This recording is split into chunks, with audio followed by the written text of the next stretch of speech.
歡迎大家修讀 Lang 1005 MConness， 唔知點解你會揀呢科 ？Anyways， 今堂都係第一堂，唔好阻我太多時間，我哋直接飛去 Introduction Part 啦。揀得呢科嘅同學仔，你哋應該對 MK 都有翻咁上下嘅認識，幾有眼光啊吓。不過都等我巧快咁講一講。MK 係年輕人有創意同埋獨特嘅表現，佢哋將外來文化加以自己嘅理解同埋改良，變化成香港嘅獨有潮流。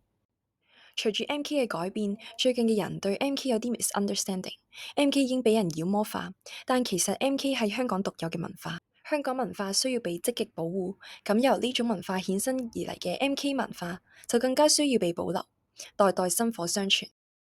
所以為咗保留 MK 呢個次文化，我哋決定從語言着手，由 MK 仔講嘅嘢變成香港第二母語 MConness。所以學校就開咗呢個 course 啦。呢堂我會教你3個 step 去 master MConness。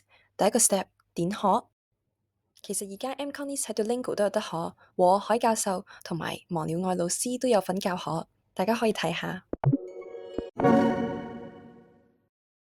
考我拎都，我都唔知點算考。你有冇上堂聽書啊？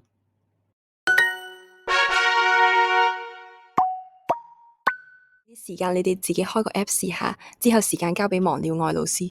第二個 step 點練，其實呢，而家 iOS 同 Android 嘅輸入法都已經有 MConness， 你哋個電話個 Siri 都可以 set 做 MConness。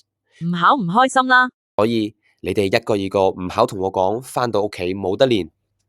第3個 step 點用，我要同大家講一講個 course outline， 就係下個禮拜我哋會去一個 MConness exhibition， 叫做 MK 在朗豪坊，裏面會有 MConness 界最出名嘅 MK Dictionary， 例如 support 嘅意思係支持撐你，現場仲會有即時 Duolingo 練習機會，你哋全部都同我去做一次。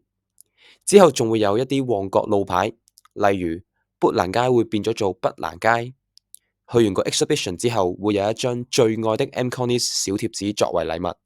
最後你哋要記得交 reflective paper， 同埋我哋會點名，唔去嘅人會扣分。你哋頭先咪開咗 Duolingo 學咗陣 MConness 嘅，而家有個小 quiz 俾你哋。情景題，你約咗你最好嘅好姊妹一齊去旺中，你見到佢今日盛裝出席，好想讚佢嘅時候，應該講咩啊？你今日考靚靚啊！好，呢堂 Lang 1005 MConness 就去到呢度，拜。